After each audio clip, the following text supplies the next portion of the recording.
Hi, everybody. Happy Tuesday, I think. So nice to be back here again. Today has been a glorious day. Early this morning, I hopped online and had an opportunity to do a little reunion with a group of people that I started a mastermind with in 2019.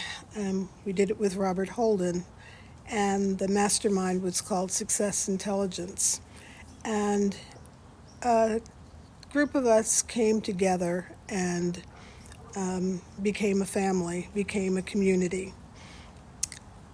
And it was just a beautiful selection of human beings coming together for whatever reason each of us was chosen to be in this particular group.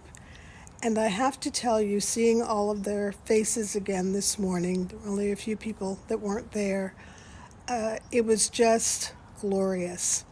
And we came together and we shared how we're feeling, how we're doing right now. And as we talked it through, each of us was having a different experience and at the same time, a similar experience. So as we went on with our conversation, each of us sharing, I got to listen to the moms that are at home, homeschooling their children, solopreneurs who have shut down their businesses and have just taken this time out to see what happens next. Many of us sort of shifting our perspectives and our priorities. But one of the universal themes that came out of this discussion that we had this morning was that we are all recognizing that something good will come from this. That is not to say that we are dismissive or not mindful of the suffering and the pain that many of us are going through, because, as you hear me say probably all too often, we are all connected. And none of us are able to totally dismiss the pain, the suffering, the sadness that this has created.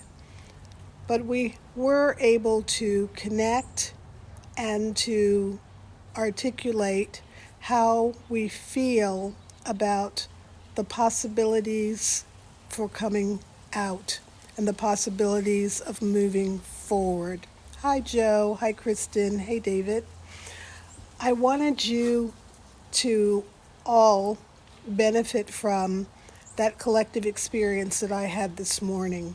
One of the things that surfaced was a dear friend on the call talked about rediscovering Viktor Frankl's A Man's Search for Meaning.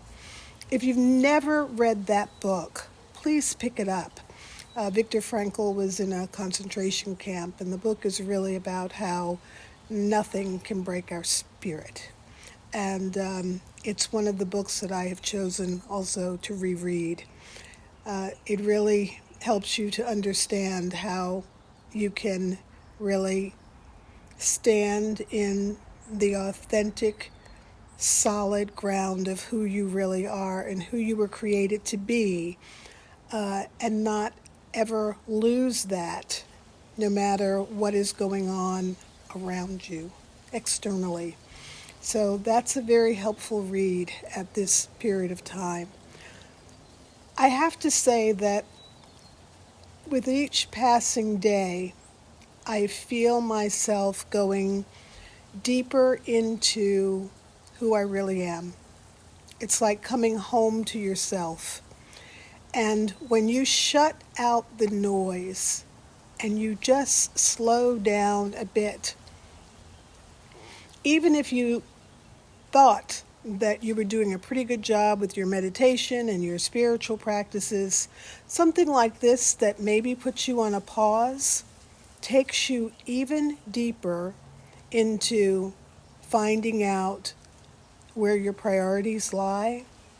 what your perspective might be on some things that it's important to look at, how that perspective might shift in light of different things happening around you externally.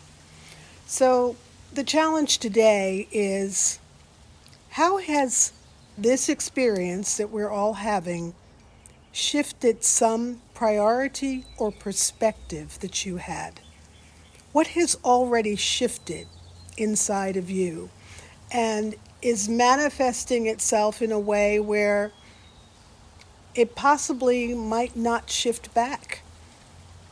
Have you managed to find some level of comfort and quality to some rhythm that you've developed in your life that you don't want to let go of once we get beyond the coronavirus? This is really a beautiful opportunity to find that. And I am finding that my perspective is shifting on some things. I pray that I can hold on to the things that are shifting, because what's happening is I'm finding more peace, less anger and frustration. I'm finding that I can be still and sit in silence, and the silence is comforting to me. Why? Because I don't have to jump up to do something in the next 5 minutes. I'm establishing a different rhythm, and you might find that too. So once again, the challenge for today: what priority or perspective around something have you already found that is shifting? And might that shift remain? Might it be something worth holding on to? I had a conversation, as I told you, I'm finding old friends, but I need to nurture relationships on. And hi, Elaine. Oh, so happy to see you. Terry, I haven't talked to you in forever. Kristen, I am just really excited about these phone calls that I'm making. So I picked up the phone today and I called Denny Mineta. And Denny and I have been good friends for 40 plus years. I mean, that's something to say when you've had a friend for 40 years. Some of you watching aren't 40 years old. However, it was lovely. And I just want to say, if there's anyone that you haven't talked to in a long time and you're a little bit reluctant to pick up the phone because you're not sure how you might be received, take a chance, call them. Denny was not one of those people. I know we're always happy to hear from each other, but sometimes we don't make the call because we don't want to get cussed out. So this is a great time to say, hey, I was just thinking about you and I want to talk to you and I've missed talking to you. So make that connection. So much good can come from this. Let's not just let it be a horror story. Let it be a season of growth and connection that we couldn't have gotten to if we hadn't gone through what we're going through now. I love you all. See you tomorrow.